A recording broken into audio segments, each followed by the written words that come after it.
नमस्कार साथियों, law order and civil rights YouTube channel में आपका स्वागत है, अभिनंदन है। ये चैनल गरीब और गांव और गरीब छात्रों के लिए समर्पित है। आज हम आपको जो हर कॉम्पिटिटिव एग्ज़ाम के लिए बहुत उपयोगी है, चाहे आप यूपीएससी की तैयारी कर रहे हो या पीएससी जैसे छत्तीसगढ़ पीएससी, मध्य प्रदेश पीएससी, झारखंड, बिहार, या फिर आप कोई अन्य अधिकारी के लिए जैसे असिस्टेंट प्रोफेसर की तैयारी कर रहे हैं, एसएससी, बैंकिंग, किसी भी एग्ज़ाम, चाहे चपरासी से लेकर बड़े साहब बनने तक की कोई कंपटीशन एग्ज़ाम हो चल रही है, तो जो हम आपको अभी बता रहे हैं न तो किसी ट्रिक की ज़रूरत है और न ही हम आपको कोई शॉर्टकट बताएंगे। और इसी में से ही प्रश्न पूछा जाता है। इसको ज़्यादा से ज़्यादा आप जो है इसको रिवीजन करें, नोट्स बनाएं और ध्यान से सुनें, शुरू से लास्ट तक देखें। हम आपको बताएंगे महत्वपूर्ण अनुच्छेद, भारत के संविधान के जो महत्वपूर्ण अनुच्छेद है, जिसमें से हम लोग कहते हैं राष्ट्रपति से संबंधित। और इसको आप जो है कुछ नहीं करना है, आपको ध्यान देने की ज़रूरत है। जब आप राष्ट्रपति के बारे में जान लेंगे तो राज्यपाल के बारे में भी आपको पता हो जाएगा। देखिए, आज अभी हम करते हैं, यहाँ पर देख लेते हैं थोड़ा सा अनुच्छेद। यहाँ पर आइए बात करते हैं। यहाँ पर अनुच्छेद आर्टिकल 52 से लेकर 62 तक आप पढ़ लीजिए। 52 से लेकर 62 तक ये मोस्ट इम्पॉर्टेंट है, शायद आपको दिख रहा होगा। तो ये आर्टिकल 52 से लेकर 62 तक। अब यदि मान लीजिए आप राज्य के राज्यपाल के बारे में जानना है तो आपको यहाँ से 152 से लेकर जो है आपको जो है 162 तक पढ़ लीजिए आप। ये राज्यपाल के बारे में और ये राष्ट्रपति के बारे में। कुछ नहीं करना है, दिमाग लगाना है, कम से कम इतने तो जान लीजिए। राज्यपाल के बारे में और राष्ट्रपति के बारे में ये आपको जो है बहुत महत्वपूर्ण है। हम क्या करते हैं, यहाँ पर पहले उतार लीजिए आर्टिकल 52, आर्टिकल 53, आर्टिकल 54, आर्टिकल 55। पहले ये 4 आर्टिकल लिख लीजिए। स्टेप बाय स्टेप जैसे पढ़ते जाएंगे तो वैसे दिमाग आपको जो है मेमोरी में स्टोर होता जाएगा। इकट्ठा ना पढ़ें, कुछ छोटे पॉइंट लें, उस छोटे पॉइंट के हिसाब से आप अपने दिमाग में स्टोर करने की कोशिश करें। क्या होता है कि जैसे नदी की प्रवाह जो है धीरे धीरे बहाव चलता है तो स्मूथली कोई प्रॉब्लम नहीं होता, लेकिन जैसे ही उसकी स्पीड बढ़ाते हैं, संख्या बढ़ा देते हैं, तो उसकी जो है भी स्पीड बढ़ने लगता है। तो हमारी जो मेमोरी है, जो मस्तिष्क में स्थित है, तो उस मेमोरी में भी जो है इकट्ठा रखने का नहीं है, धीरे धीरे रखने का है। तो वैसे ही धीरे धीरे इसको आप स्टोर करते जाए, दिमाग में बिठाते जाए। तो इसको हम लोग जो है 52, 53, 54, 55 चार बातें याद कर लीजिए। तो इसको बोलते हैं हम लोग टी, ई और ये एम। इसको हम पढ़ेंगे टीम।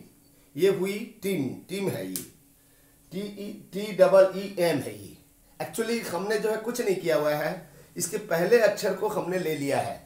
जैसे यहाँ पर हम कह रहे हैं, ये टी का मतलब है the president of India, the president of India. यहाँ पर ये कहता है कि भारत में एक राष्ट्रपति होगा, भारत में केवल एक राष्ट्रपति होगा। मतलब भारत को 2 भागों, 3 भागों, 4 भागों में नहीं बांट सकते।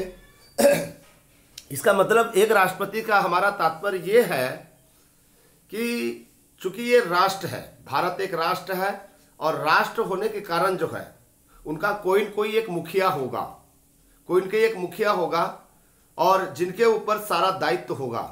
जैसे दायित्व के रूप में ये भारत की सारी संपदा उसके नाम पर होगा, और जो भी आय और व्यय होगा उसके नाम से होगा। कानून बनेगा, यदि उसको हटाएंगे, उसको संशोधित करेंगे, उसके नाम पर करेंगे। तो इसलिए जो है एक राष्ट्रपति होगा जो राष्ट्र का प्रतीक होगा, राष्ट्र के प्रतीक के रूप में माना जाएगा ये। इसलिए जब डिप्लोमेटिक रिलेशनशिप की बात करते हैं तो राष्ट्रपति राष्ट्र के नाम से होता है, तो इसलिए जो है राष्ट्रपति शब्द का प्रयोग किया है, द प्रेसिडेंट ऑफ इंडिया। एक होगा भारत में, यहां पर जो है पहली बात बोल रहा है। तो यहां पर जो है एग्जीक्यूटिव पावर, ई से executive power in the president, मतलब कार्यपालिक शक्ति जो होगा, कार्यपालिक शक्ति वो राष्ट्रपति में निहित होगी, राष्ट्रपति में निहित होगी। यहां पर ये शब्द का प्रयोग कर रहा है, राष्ट्रपति में निहित होगी का क्या मतलब है? ये एग्जीक्यूटिव पावर क्या होता है? एग्जीक्यूटिव पावर का मतलब हम जिन चीज को एग्जीक्यूट करते हैं, उसको क्रियान्वयन करते हैं, जो भी क्रियान्वयन करेंगे तो वो क्रियान्वयन शक्ति जो होगा वो राष्ट्रपति में निहित होगा। या तो खुद स्वयं उसको करेगा या फिर उसके अधीनस्थ प्राधिकारियों के द्वारा संपादित किया जाएगा, यानी कि खुद उस कार्य को कर सकता है, या तो फिर उनके जो अधीनस्थ प्राधिकारी है, अधीनस्थ प्राधिकारी से तात्पर्य मंत्रिपरिषद, मंत्रिपरिषद के माध्यम से कार्यपालिक शक्ति को जो है संचालित करेगा राष्ट्रपति जो है। इसीलिए यहां पर एग्जीक्यूटिव पावर की बात कहा गया है, यानी कि जो मंत्रालय में जो काम होता है, जो मंत्रिमंडल के द्वारा कार्य संपादित किया जाता है, वो समस्त कार्य जो है एग्जीक्यूटिव पावर कहलाता है। इसमें तीनों भागों आता है, मतलब विधायिका के लिए भी एग्जीक्यूटिव पावर है, एग्जीक्यूटिव पावर मतलब वहां के सचिवालय के लिए काम करना, और दूसरा चीजें हैं आपका जो एग्जीक्यूटिव मतलब कार्यपालिका के द्वारा जो कार्य संपादित होते हैं, विधि का निर्माण करे का दायित्व जो है केवल लेजिस्लेचर को है, लेजिस्लेट करता है, संसद को है, विधि बनाने की शक्ति संसद में है, और जो विधि संसद ने बनाई है उसको एग्जीक्यूट करने का कार्य एग्जीक्यूटिव बॉडी का है, यानी कार्यपालिका का है। तो वही कार्यपालिका की बात कर रहा है। तो कार्यपालिक शक्ति राष्ट्रपति में निहित होगी, या तो खुद उस कार्यपालिक शक्ति को स्वयं करेगा, अन्यथा उनके जो अधीनस्थ प्राधिकारी है, सबऑर्डिनेट जो अथॉरिटी होगा उनके माध्यम से करेगा। ये है आपका जो है 53 का जो है सिद्धांत। यहां पर 54 में ई कहा हमने election of the president, election of the president के नाम से जानते हैं इसको, देखते जाइएगा।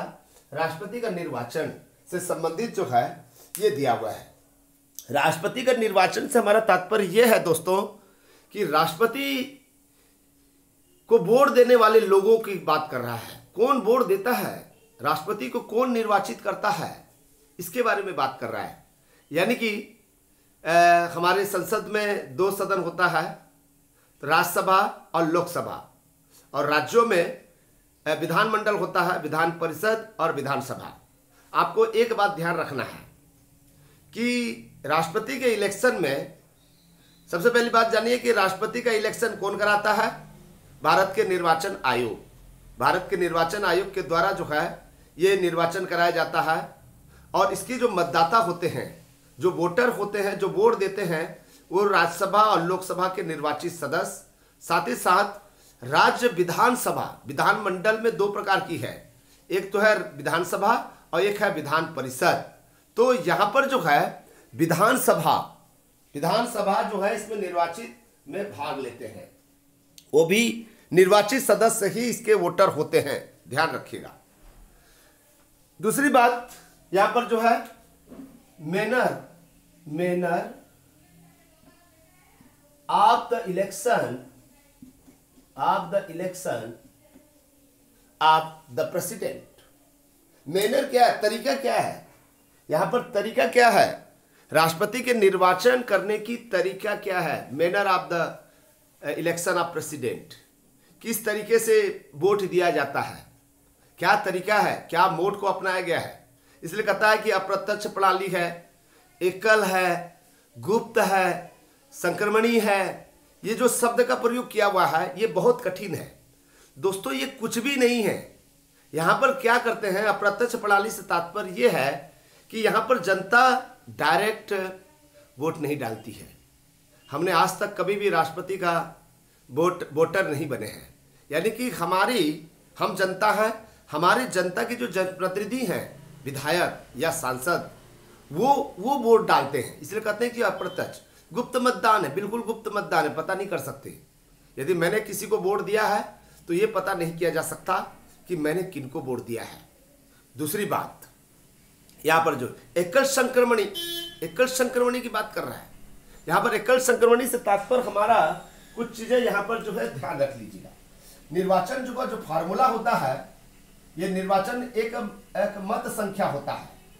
मान लीजिए एक सांसद वोट देगा, मत संख्या होगा, यानी कि एक विधायक का मत संख्या होगा, एक राज्य के एक विधायक का मत संख्या होगा, एक लोकसभा या राज्यसभा का सदस्य का, यहाँ पर संसद सदस्य का एक मत संख्या होगा, संसद सदस्य का, यहाँ पर उसका अपना एक संख्या होता है, मत संख्या होता है। मतलब एक विधायक वोट देगा तो जनता का कितना वोट राष्ट्रपति को पड़ेगा, ये अप्रत्यक्ष प्रणाली है। हाँ, जनता वोट पड़ती है लेकिन वोट नहीं देती है।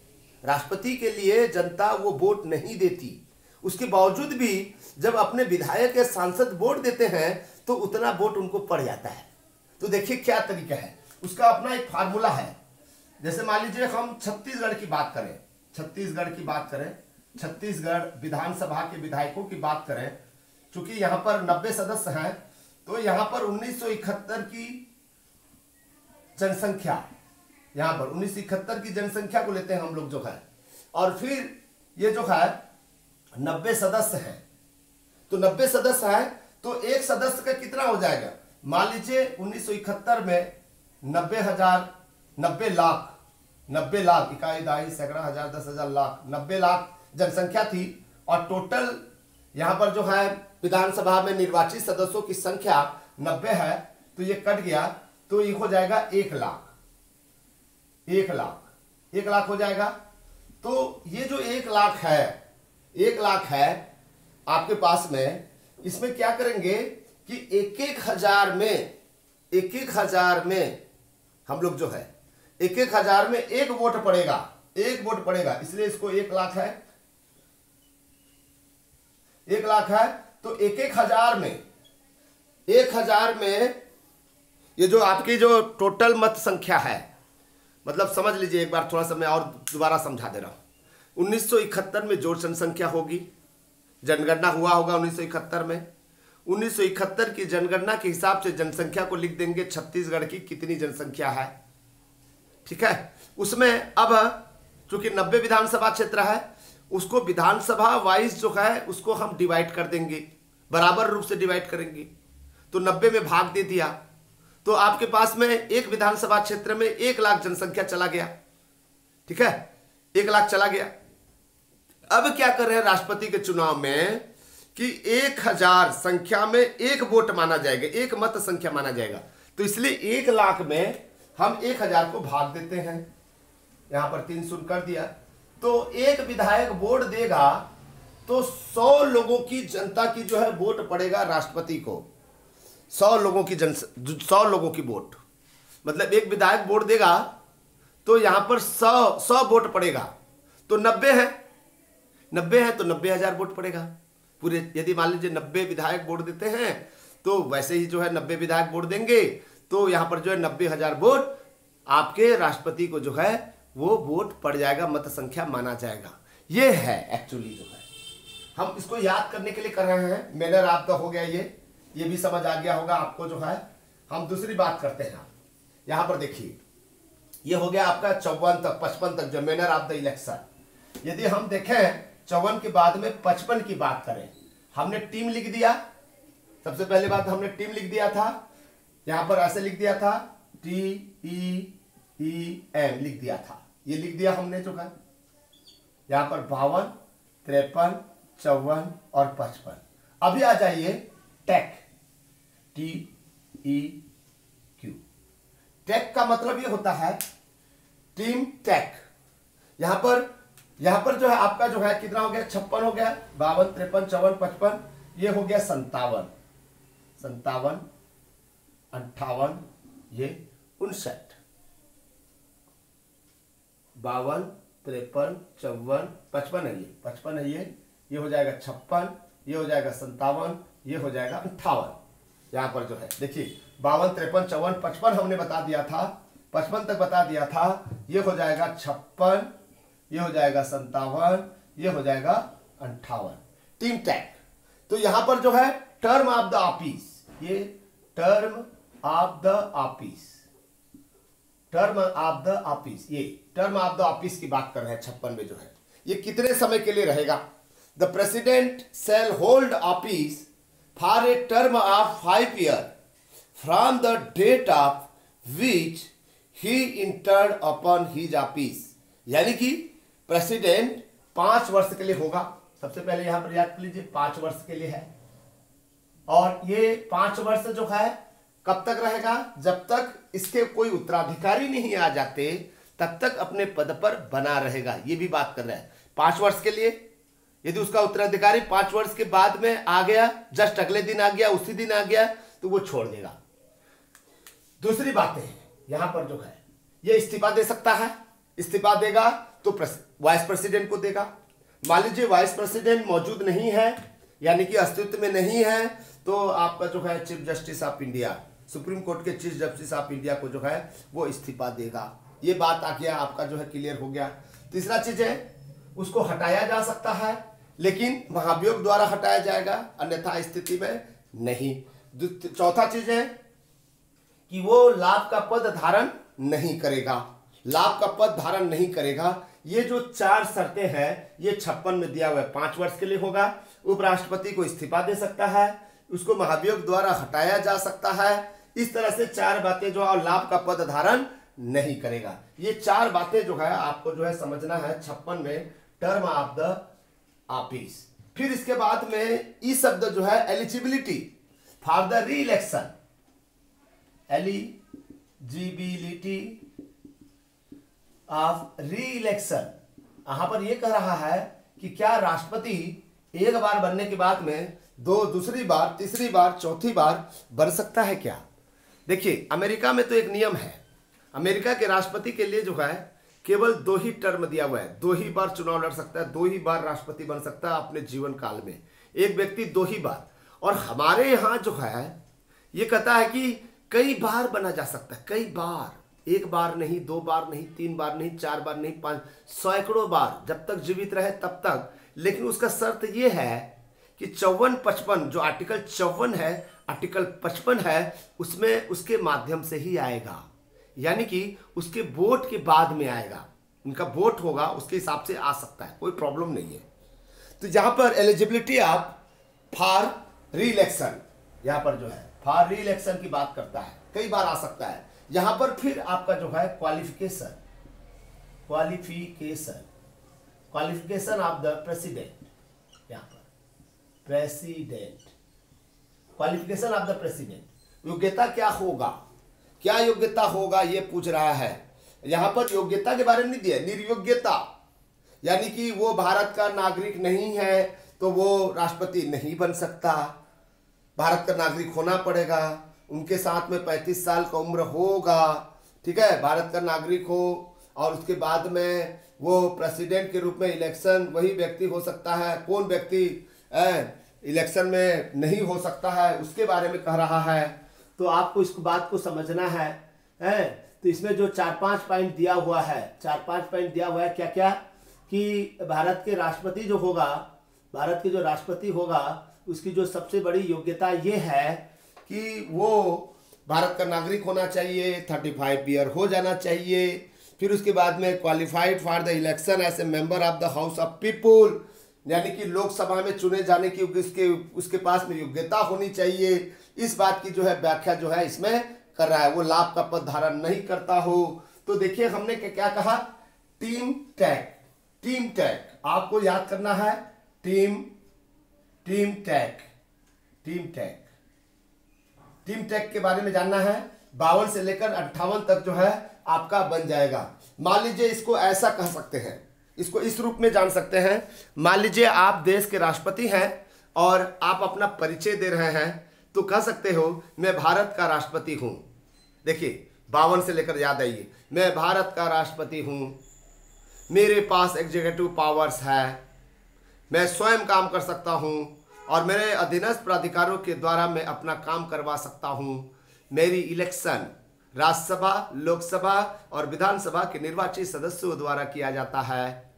और मेरी जो निर्वाचन की जो पद्धति है वो अप्रत्यक्ष प्रणाली है। जनता इसमें इन्वॉल्व नहीं होती डायरेक्ट, उनके प्रतिनिधि के द्वारा जो है मेरे वोटर्स होते हैं। और 1971 की जनगणना लिया जाता है। अभी 2026 में जनगणना को आधार बनाया जाएगा, ठीक है। और उसमें से आपका जितने भी विधानसभा के अपनी एक मत संख्या होता है, या राज्यसभा और लोकसभा के सदस्यों का अपना एक मत संख्या होता है, उसके आधार पर जनता की वोट जो है मुझे मिलती है। ये आपको जो है टीम का हो गया।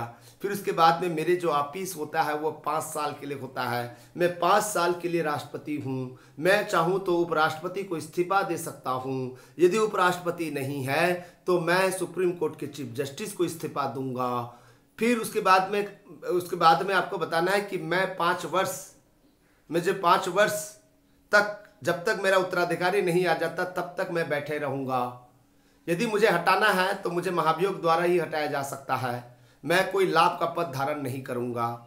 ये चीज़ें आपको बताना पड़ेगा। आपको जो है ये जो है टीम हो गया, टीम टॉक, ठीक है। वो आपका जो है टीम टेक की जो बात कर रहा हूँ, एलिजिबिलिटी मतलब मैं कई बार बन सकता हूँ राष्ट्रपति, कई बार बन सकता हूँ। मेरी क्वालिफिकेशन इतना ही है कि मैं भारत का नागरिक हूँ, मेरे 35 वर्ष हो गया हो और लोकसभा में चुने जाने की मेरे पास में योग्यता हो, और मैं कोई लाभ का पद धारण नहीं कर सकता।